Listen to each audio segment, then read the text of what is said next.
Hello everyone, and welcome back to this free online digital courses on how to start an online business as a beginners. And we thank you all so much for all your support. We really do appreciate you all for keeping up with us thus far. We have many more great videos coming from here on out, especially for all you new beginners with no experience. Now in this video tutorials, me and the team will be showing you part 7 and 8 marketing module tutorials about qualitative factors effective sales letters that you all can copy for free and implement online.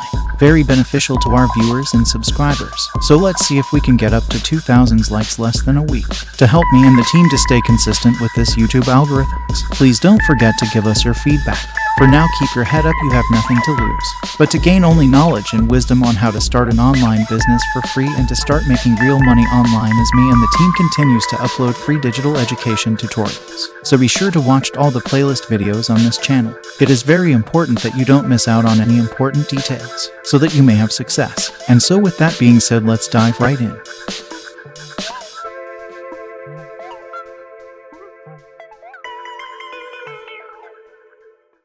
Welcome back.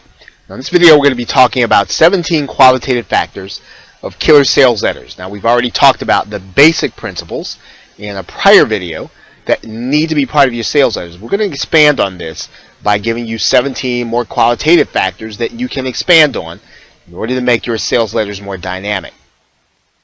Now principle 1.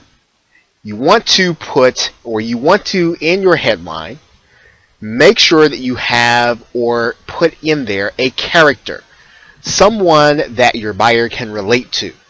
And in general, one of the best ways to illustrate that character is to give them a point A to point B result oriented story, something that they started out one way and they ended up another way, and for you to communicate that in your headline is a way to grab your prospect's attention. Principle number 2 is called throw the hook. And what you're doing in your subheadline, and that's the headline that comes right after your main headline, is to reveal a hidden benefit. And in fact, every time that you can in your subheadlines reveal hidden benefits, that really does catch, first of all, the people who are scrolling down the page, and it also helps you to tell a story. What you're doing with your subheadlines, if you string them all together as you move down the page, they should tell a story all by themselves and really move the buyer closer and closer toward making a decision. Principle number 3. You want to create a character with personality and make them memorable. And there are 3 ways in which you can create that personality. That's the authority, someone who speaks from their own position, what they say goes. The expert, one who's got the experience and proven themselves to be that expert, and someone who can relate to the buyer. Right? I was just like you, but I've achieved extraordinary results. So having a character in your sales letter with this from these perspectives, or one of these perspectives, again, draws in your buyer throughout the sales letter. Principle number 4 is you want to add in your personal story. Now you don't want to make your personal story overly dramatic. Again, here's a case where moving from point A to point B, talking about how you experienced a change in your life, you experienced a change in the quality of your life, and using the principles that are inherent in your products or service. And this is something that you should communicate only if the prospect can relate to it. They can relate to an aspect of you changing your life or something that you know they desire to do. Principle number 5, social proof. In other words, you want your prospect to feel like they can do it too, and so you want to give them testimonials. You want to give them the opportunity to see people who have benefited from what it is that you're offering. In other words, a prospect is asking, has anybody else tried this? Most people do have a herd mindset, so they're going to move, and they like to see that other people have tried something before they move ahead. Principle number 6. You want to write to the primal brain. In other words, people really respond to things that they believe are going to be easy and simple, and they're not going to require any work, and that things are going to happen instantly. And people think this way regardless of how smart they are, regardless of what their IQ is. You want to talk to their subconscious. Their subconscious tend not to make difficult or complicated decisions. They answer questions like, should I or shouldn't I? That's the buying question that you want them to start asking, and that they will answer if you help them to do that by speaking to their primal brain. Their mind will turn off. You put complicated things in your copy or technical things, their mind's going to turn off. And so you want to speak to their primal brain in order to get them to make the decision in your favor. Principle number 7, emphasizing the problem before the solution. Now, once again, you want to make sure that you don't present the solution before you talk about the prospect's problems. You want to make sure that prospect knows that you relate to them. You know, they know that you understand what they are going through and that you understand their fears. You understand what the problem will look like if it's carried out to an illogical conclusion. You exaggerate that problem. And you then are going to offer inferior solutions. And in other words, you're going to offer solutions that are real, but that fall short of the one that you were going to offer to them with your product or service. Principles number 8 or 9. Now, principle number 8 is damaging admission. In other words, you know that no product is perfect, and you want to confess any minor drawbacks in a way that moves that buyer closer to the buying, to making a decision for you. Because look, this is going to eliminate your bad characters. It's going to keep the good ones. This is going to give your product a realness that will build trust with that buyer even before they make the decision to hit the buy button. Now, principle number 9, covert benefits. In other words, you don't want to talk about the features of your product, the things that your product is. You want to talk about how that product changes the lives of your prospects. A benefit is something that is a qualitative way that your life changes. Now, obviously, that's going to be it's going to be something that will answer the question, why is that important? In other words, you might have an ebook that you are selling. Well, why is it important that your prospect have an ebook? Well, it's important because they're going to learn principles in order to make more money. Well, why is that important? Because they're going to increase their quality of life. Well, why is that important? Because it's going to help them to live the purpose for which they were created. So you want to continue to answer the question, why is that important? And benefits effectively do that. So in this case, let's think about that ebook again. What's one of the benefits? Well, it's instant. You get it right now. There's no waiting for shipping or delivery. You're going to get it right now. Once again, speaking to that primal brain, something that is something that the prospect really wants, and something that is really going to be important to them as they make that decision. Principle number 10, you want to add in smart justifications. In other words, you want to answer the question for the prospect. They're asking the question, why should I buy from you and not from someone else? And you want to start then talking about what's unique about your product and your service. What is it that you're adding to this that your prospect should make the decision for you? Why is this price the one that they should buy at? Well, that's important. You want to make sure that you're talking about the value of what you're offering and what they're really getting in real value. And why right now? Why is it important that they buy now? What is it that they're going to miss out on? What is it that they are going to gain from buying now versus later? They're asking those questions, and you want to help them to make the decision in your favor, but you have to do that by justifying what it is that they want to do.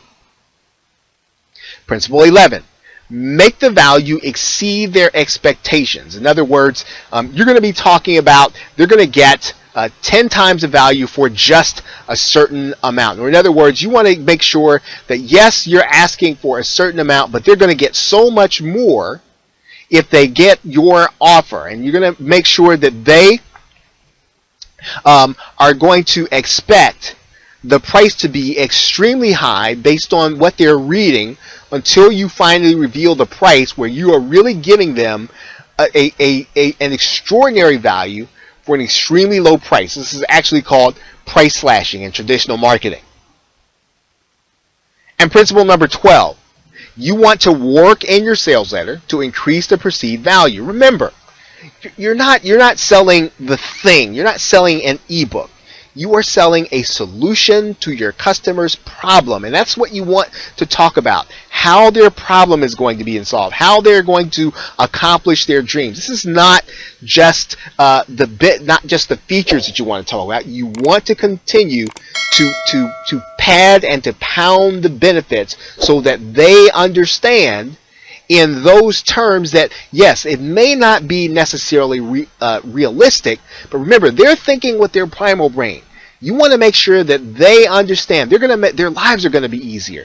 It's going to be, they're going to get those results faster than they ever dreamed that they could. So you're increasing that perceived value all along the way.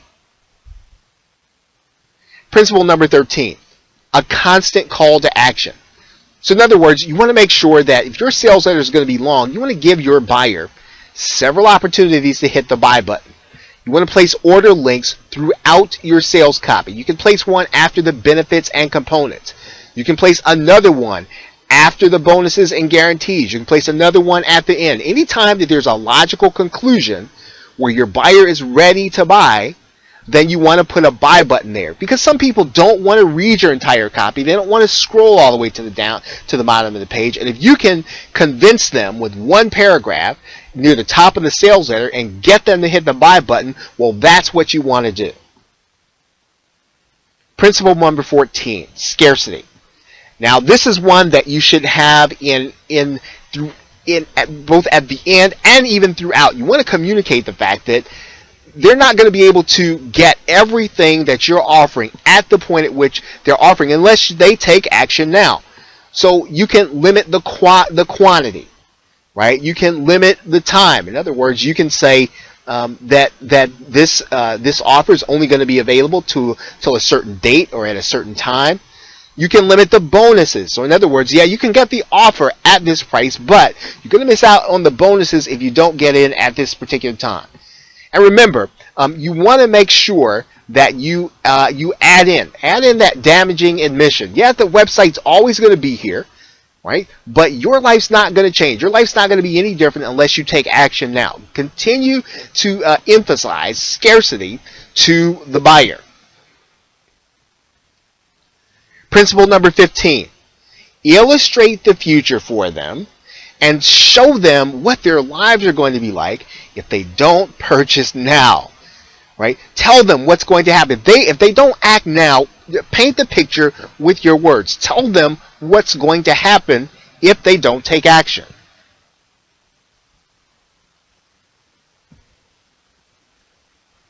Principle 16, the hidden benefit factor. Now, in that PS, you want to make sure that you are hiding more benefits. Make sure that you tell them about how, again, more elements about how their lives are going to change, how their business is going to get better, how things are going to happen for them that are qualitative. You want to emphasize these in that PS section there at the end. Continue to reveal hidden benefits throughout the sales letter, and especially there at the end. And then principle 17 for killer sales letters is this. All sales writing takes practice, and the only way that you're going to get better at writing copy is to write it over and over. So as you create more products in order to increase your income, consider doing your own sales letters. Make sure you're reading other sales letters, and make sure that you're understanding what elements are going into these sales letters in order to get people to buy.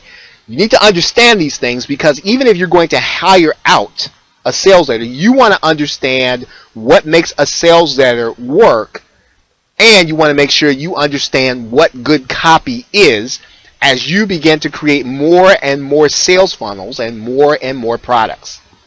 Make sure that you're practicing often, this skill. And even if you have to work with someone else, and if you do someone else's copy, that's a great way for you to be able to get more experience in doing your own sales copy. Well, those are the 17 qualitative factors of killer sales letters. And it's a way for you to take the basic principles that we talked about in the last video and to take them and to make them more dynamic so that you can build a better sales letter that will convert more and more of your front-end buyers. Okay, so with that, thanks, and I will see you in the next video.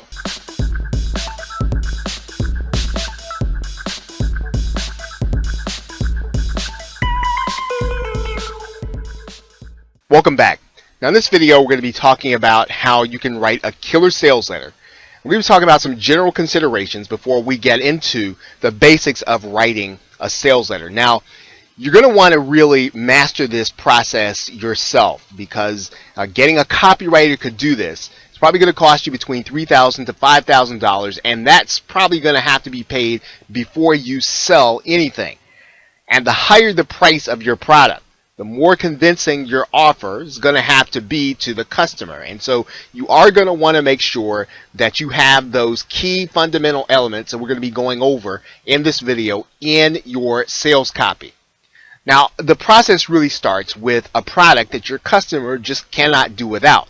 So really making sure that you've got a good product that's hitting the market, that's timed well, that the customer, you know that customers really do have a desire. That goes back to the research and the brainstorming process that we talked about earlier in the course.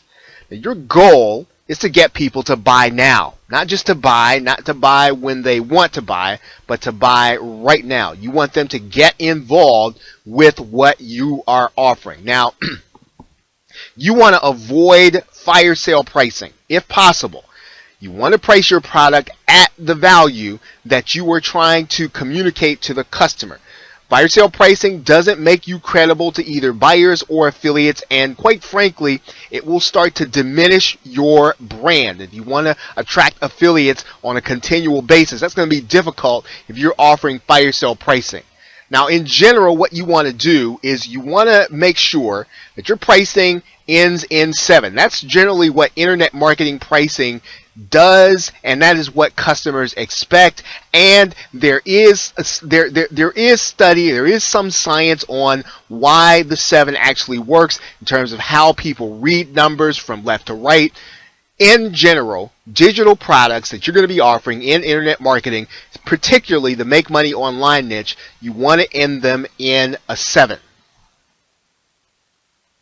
Now, let's talk about these 8 basic principles that need to be inside of your copy anytime you're going to be writing a sales letter, or even if you have a sales letter written for you. You want to look for these 8 elements. Now, you're going to want to have a good headline, and we'll talk about what that means in a minute. You want to make sure that you have subheadlines throughout your copy. They actually break up the thought pattern. And when you look at the subheadlines, if you were to read the subheadlines all the way down through the sales copy, you'll find that they tell a story in and of themselves. Now, you want to make sure that you've got an introduction. Kind of gives people an idea of who you are and why you're presenting this product. You want to talk about, we're going to regurgitate.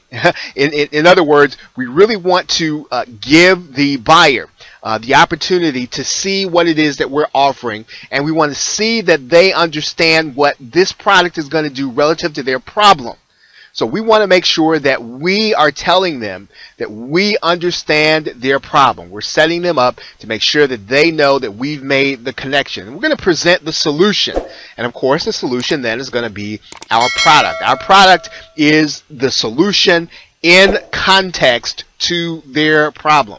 Now, the other thing we want to do, we want to handle objections. Of course, there's several ways to do that. The classic way to do that is with testimonials. Of course, we want to be able to make sure that our testimonials offset all of a buyer's potential objections. Now, there are some other ways to do that. We'll talk about that here in a minute, but basically, you want those testimonials, you want that social proof, you want it to really give people the opportunity to say yes to you, and in order to do that, you've got to help them to overcome any potential objections that they have. And of course, you're going to have one or many calls to action. In other words, you want to make sure that you're telling the buyer, hey, this is what you need to do. You need to go to the buy button now. handling them and really giving them specific directions as to what you want them to do. And of course, your sales letter can include often a PS, a postscript at the end of the letter. Web copy is really a personal letter. It's from one person to another. It's communicating to that person why it is that they should buy, who you are, and why it is, of course, as we said in the outset, why should they buy now? And so we want to make sure that the sales letter that we write does drive them to buy and buy now. So what about the headline? Well, the headline really is the most important part of the sales letter. And that headline is that first thing that they're going to read. It grabs them by the throat. And either the prospect continues to read or they click away and go someplace else. So you want to make sure that you grab their attention. Color is important. And there's a code there, and you want to take a look, and you want to make sure you use that bright, solid red that communicates to them, look at me. That headline screams, look at me first. And in general, there are several fonts that marketers use. In testing, in general, the font tends to be Tahoma, Myriad, WebPro, Impact, Arial, or sometimes even black. But regardless, you want to make sure that you are using, again, the font that marketers are going to be anticipating that says, hey, look at me and look at that headline. You want to make sure that that font is going to be about 30 to 36 point. Again, not overwhelmingly big, but big enough so that it stands out to the buyer when they come to the page. Start your headline with words like announcing, attention, an open letter, discover, or how to. All of those things really get their brain thinking and moving in the direction so that they will continue reading. You don't want them to come to your headline and be bored. You don't want them to come to your headline and decide they want to go someplace else and read other things. Now, another thing you want to do in your headline is to call on a specific audience. You want to say to all internet marketers, to men wanting to date women. You want to make sure that your headline speaks to someone specific in what it says and in how you say it.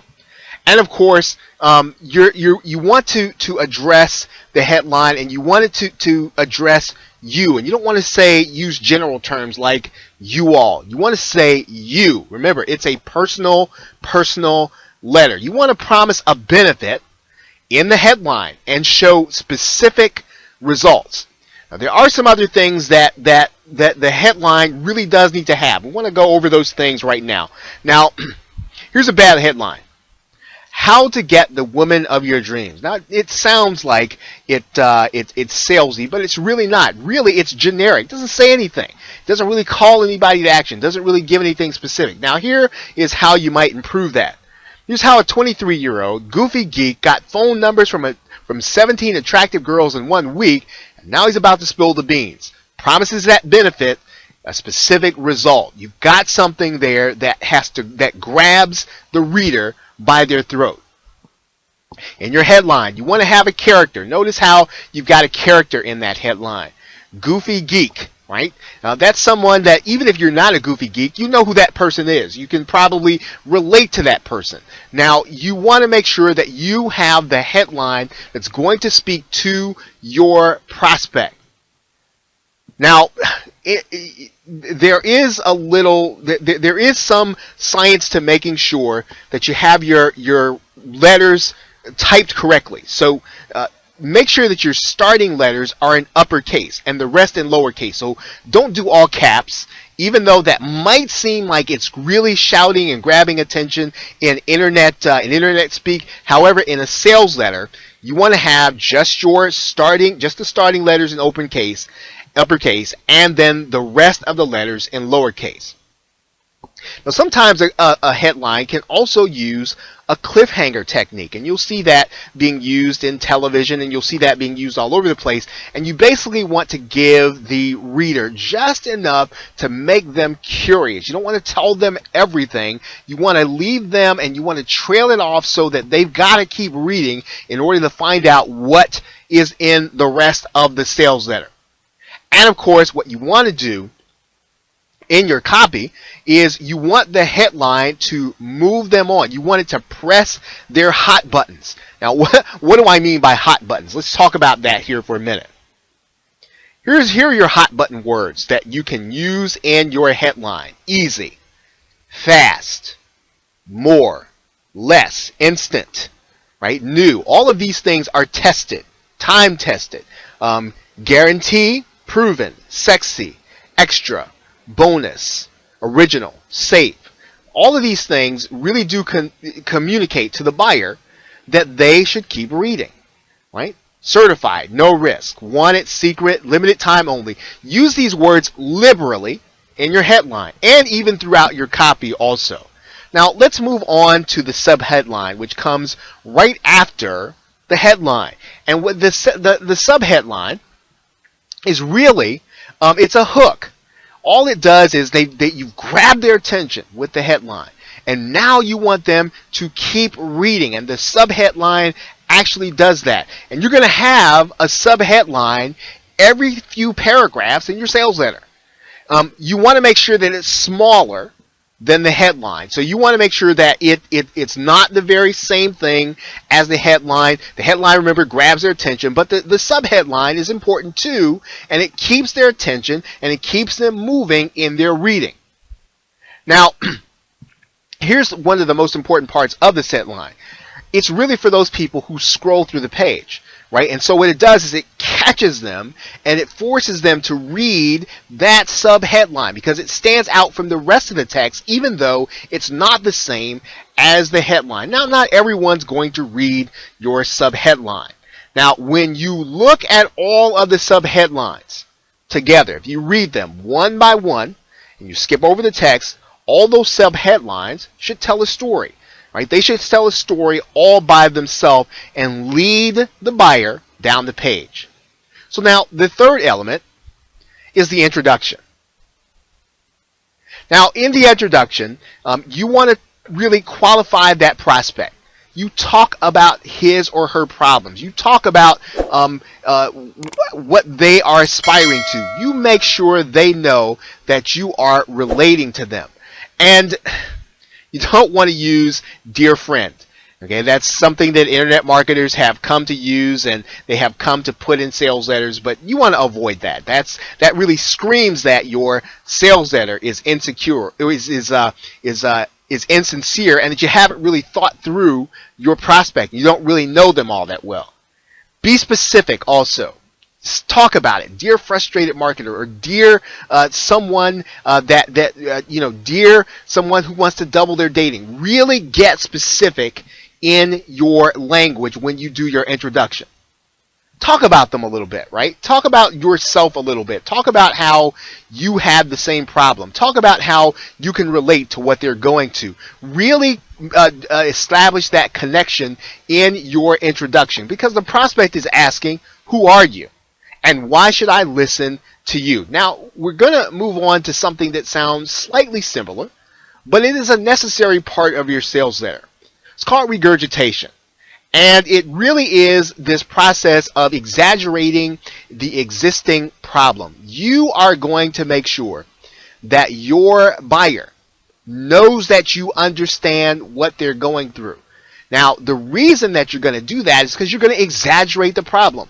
Because a buyer understands their problem in exaggerated terms. They're thinking about the worst case scenario. And you are going to do the best you can to take them there visually and through your words. So now what you want to do in the regurgitation process, you want to introduce solutions to them But these solutions are going to be inferior to what you are eventually going to offer. So, for example, if you were talking to an internet marketer, one solution would be to have someone, a professional, create a product for them. Let's say that your product was about product creation. You'd talk to them about how they could have someone create a product for them and do all the work for them, and talk about how much that would cost, right? And so you are always going to present a choice to them that's real, but one that is less than acceptable to them.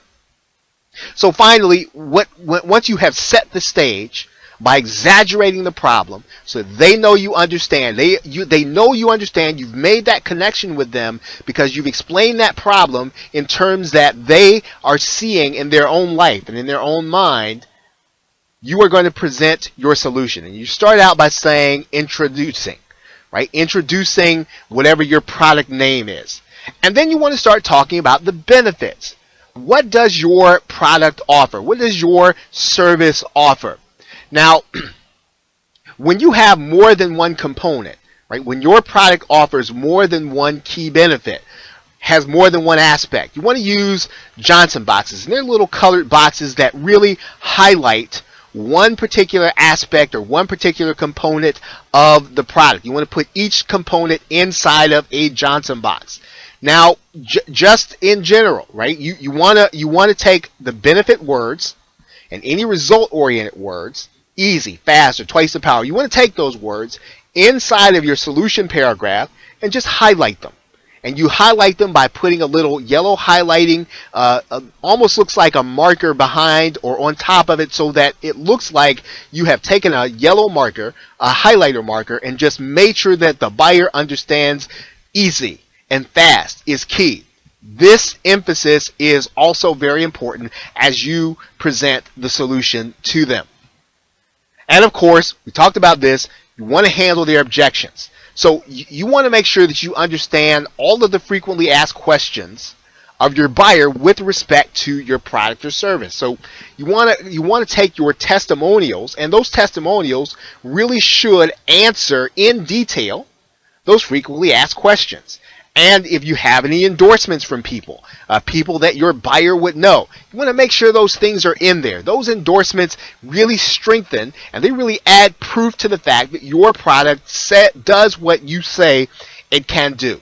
And then what your guarantee does. You want to have a guarantee because the guarantee helps to remove their doubts. You want to make sure you take away their risk. There's some people who'd want to try your product and they want to try and make sure, they want to try it and see if it's for them. But you've got to take away the risk from them. And when possible, right, real life case studies are proof. Now there is social proof and then there is proof. Case studies provide scientific proof that your product works. This isn't necessarily always going to be someone who's willing to give you a testimonial. This is going to be the case study, scientific evidence that what you are offering actually works. Now remember, all throughout your sales letter, and it's important to emphasize this here, this is a one-way conversation, and that's why you need to go through this process of removing the doubts from your buyer. You got to take them through this, because if you remove their doubts, they will then make the effort to go ahead and buy. If your buyer has already read to this point in the sales letter, they probably want to buy, but you've got to take them that next step to remove their doubts so that they will then pull out their credit card or get into their PayPal account and keep buying. Now, in and throughout your sales letter, you should be giving your buyer a call to action. Tell them what the price is and tell them exactly what they need to do and tell them to do it now. You don't want them to leave your sales page and then to go and to think about something else they've got to do, or to go to work, or to start thinking about family. You want them to make the decision to buy. And one of the ways that you do that is, inside your call to action, is with your words. Paint the picture. Paint the picture and show them a future that they are going to have if they don't buy this product now. Tell them what their life is going to be like if they don't take action. Use the bonus here, right? Use the bonus as additional bait. In other words, that bonus is going to go away if they don't take action now. It actually gets into scarcity, but you want to make that part of the call to action. You're going to say the bonus is only going to be available for a little while longer. And now, this is actually, your postscript. P.S. Right? It's at the end of the sales letter. You've already ended. They've already seen the call to action. They've seen several call to action buttons. They've seen they've been given several opportunities to buy. But now at the end, you want to come back and you want to re-emphasize. You want to talk about the hidden benefits. What is it that's hidden in this product that you didn't talk about? Something that maybe they didn't know about. Talk about a benefit and how their life is going to change if they take action now. Go back through and get those key phrases that really press them to make a decision now. Talk about the things that remove their doubts. And in that PS, maybe you had some testimonials that were not as strong as you'd like them to be, or they didn't necessarily remove doubts, or they didn't address objections. Well, you want to put them down there. Add them down there in the PS so that the buyer can see once again that someone has actually experienced the product and they like it, they're satisfied with it.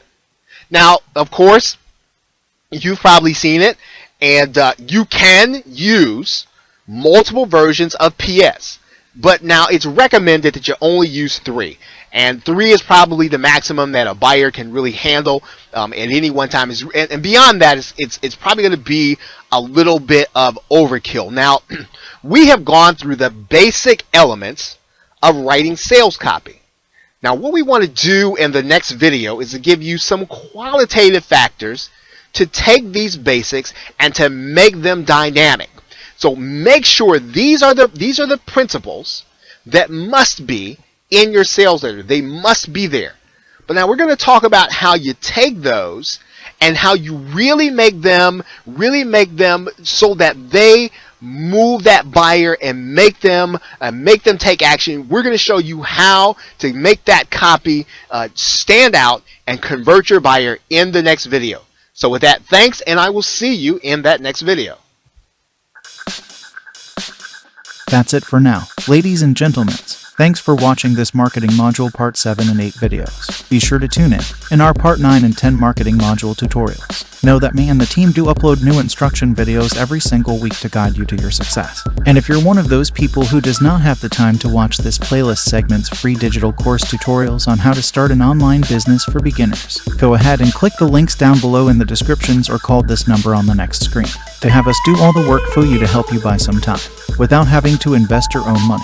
You can reach out to our team at 801-506-6995, and all you need to do is leave a message. Someone in our team will get back to you. Take care, and I will see you in the next video.